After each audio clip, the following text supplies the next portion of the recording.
Yes. Labdien! Mani sauc Dainis. Es gribētu sākt ar stāstu par dokumentu apriti runājot, ko mēs varbūt varētu novērst. Savā laikā es izdomāju savai pašvaldībai, varbūt neminēšu pašvaldības vārdu, uzrakstīt jautājumu. Un es uzrakstīju šo jautājumu e-pastā. E-pastā vēl norādīju, lūdzu atbildēt man e-pastā. Bet mans pārsteigums bija tad, kad pašvaldības atbilde man iekrita paskastītē. Es saprotu, ka tur, teiksim, ir kaut kādas varbūt juridiskās normas, kāpēc teiksim, pašvaldība izvēlējās atbildēt man atsūtot papīra veidā šo atbildi, bet tās ir lietas, ar kurām mums vajadzētu strādāt, lai teiksim, mums nebūtu šādas situācijas, kad cilvēks vēlās kontaktēties ar pašvaldību elektroniski, bet, diemžēl, beigās sanāk papīra veidā. Tas tāds neliels stāsts ievadam. Par ko tad es vēlētos nedaudz parunāt, varbūt paskatīties arī uz to, kā tad pašlaik norit, kā pašvaldībās ir organizētas dokumentu aprites un ko mēs varam šajā jautājumā darīt. Varētu teikt, ka visas pašvaldības varētu iedalīt trijās tādās grupās. Bez mazāk kā Luksfora krāsās. Tātad zaļā, gāzes grīdā, viss notiek, teiksim, dokumentu vadības sistēmas tiek lietotas, dokumentu vadības sistēma tiek lietot visā pašvaldībā, tā skaitā pašvaldības iestādēs. Notiek iespējams arī elektroniski dokumentu apriti pašvaldības iekšienē. Process ļoti labi organizēts. Dzeltenā nedaudz jau sliktāk, tas viss notiek tikai administrācijā, respektīvi iestādes, bērndārzi, bibliotēkas un tā tālāk, katrs dzīvo, kā viņš māk. Diemžēl mēs redzam, ka ir arī, protams, pašvaldības, kurās netiek par šo jautājumu domāts un notiek, teiksim, dokumentu apstrādi, notiek tradicionālā tādā senākā veidā žurnālos šos visus dokumentus reģistrējot, labākā gadījumā varbūt Excel dokumentos. Tas ir, teiksim, tas, kā mēs to redzam. Šajos sliktākajos gadījumos, skatoties no malas uz šo visu, tas izskatās apmēram tā, ka starp šiem cilvēkiem ir uzbūvētas tādas sienas, un cilvēki savā starpā apmainās tikai dokumentiem. Viņi nestrādā tā kā kopā, bet tad viens cilvēks kaut ko izdara, savu izdarīto darbu aiznes otram, otrs kaut ko izdara, atkal aiznes trešam un tā tālāk. Tas process notiek tādā veidā, tad dokumentu ķīpes pārnēsājot no vienas vietas uz otru. Konkrēts piemērs, man šo piemēru arī ļoti patīk minēt, viņš jau arī šeit šodien izskanēja. Tas ir saistīts arī gan ar atvaļinājumiem, gan ar cita veida personāla rīkojumiem. Tātad, jo šajā procesā ir iesaistīts ļoti daudz personas, tātad pirmām kārtām personāla lietvedis, kurš sagatavo šo rīkojumu projektu, iespējams tiešā darbinieka nodaļas vadītājs viņu novīzē, attiecīgi vadītājs viņu paraksta, personāla lietvedis atkal šo rīkojumu ieliek lietā, sagatavo, teiksim, rīkojumu kopiju priekš grāmatveža, darbinieks kaut kādā vietā vēl parakstās uz šī rīkojuma par to, ka viņš ar viņu iepazinies. Un algu grāmatvedis, protams, pēc tam šo dokumentu paņem un attiecīgi ieliek teiksim, darbinieku personas lietā vai aprēķina dokumentos un tā tālāk. Tad ļoti daudz iesaistīto pušu, katram ir kaut kāds darbiņš ir jāizdara.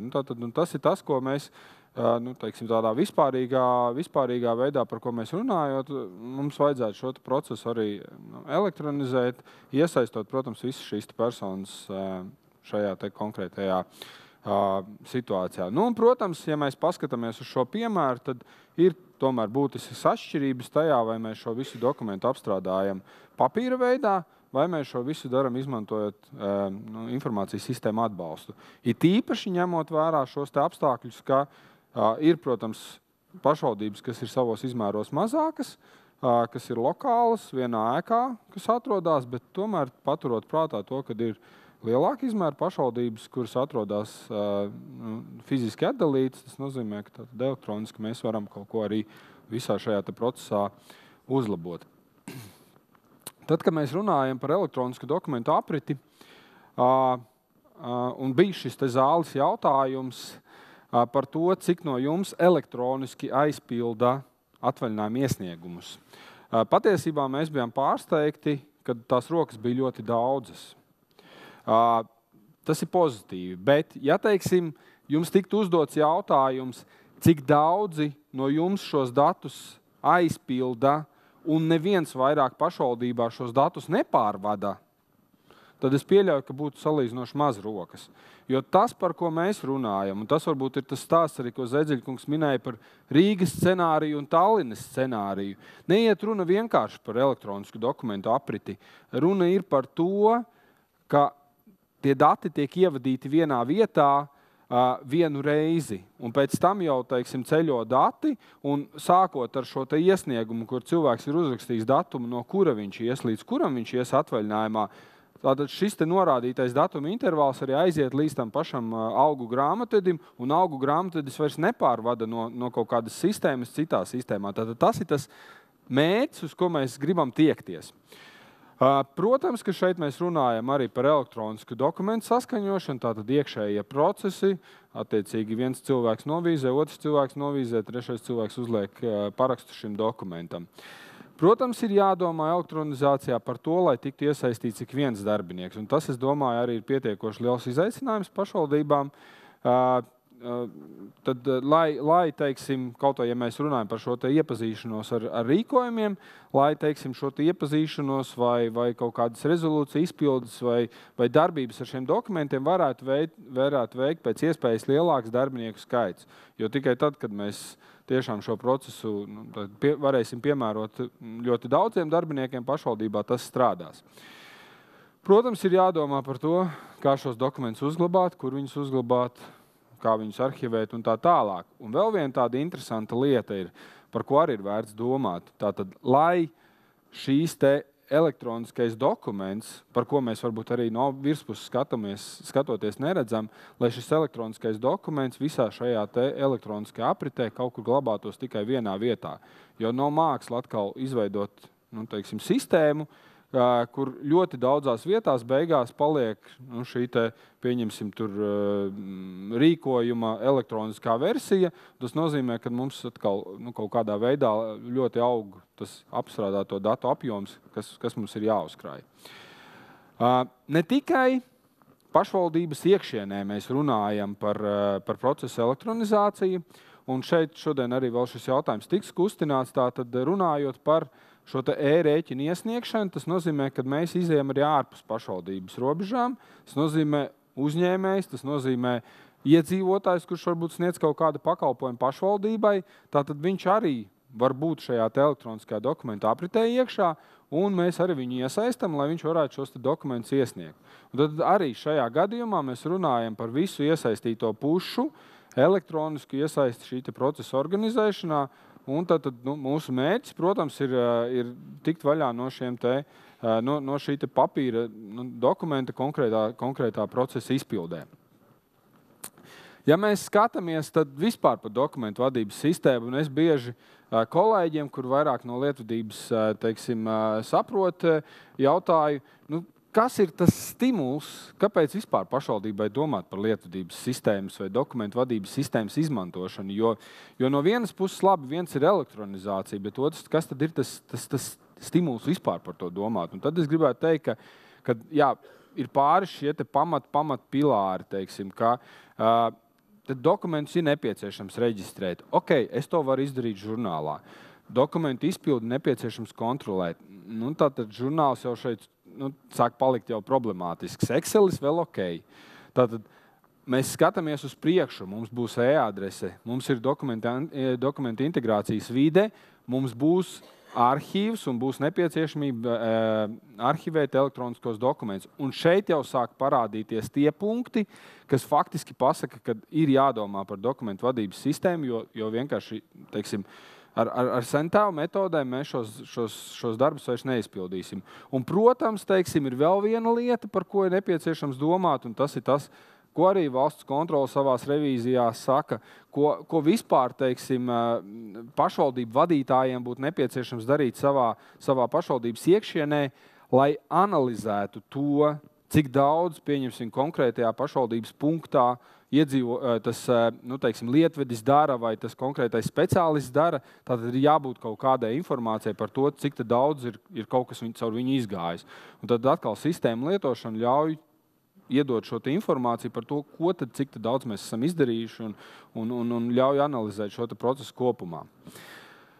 Protams, mēs nevaram pastāstīt, ko mēs esam izdarījuši ar lietvari. Teiksim, cik tālu mēs esam tikuši ar lietvaras ieviešanu pašvaldībās.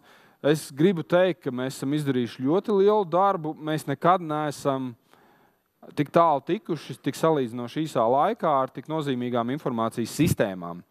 Un, ja pirms gada mēs ziņojām šeit, ka mēs uzsākam to visu procesu, tad pašlaik ir tā, ka jau 11 pašvaldības, teiksim, vai atsevišķos gadījumos pašvaldību iestādes ikdienā lieto lietvari. Vēl 10 pašvaldības jau ir šī lietvaras ieviešanas procesa dažādās posmos. Tātad tas nozīmē, ka mēs paredzam, ka kā minimums šīs 10 pašvaldības līdz gada beigām arī jau būs uzsākušas izmantot savā darbā lietvari. Tas patiesībā ir nežēlīgi liels skaitlis, ja mēs skatāmies no tā, kā notiek sistēma ieviešana pašvaldībās. Tātad, ja gada laikā 21 pašvaldība uzsāk kaut kādas sistēmas izmantošanu, pie tam tā nav vienkārša sistēma, tad tas ir tiešām liels darbs izdarīts.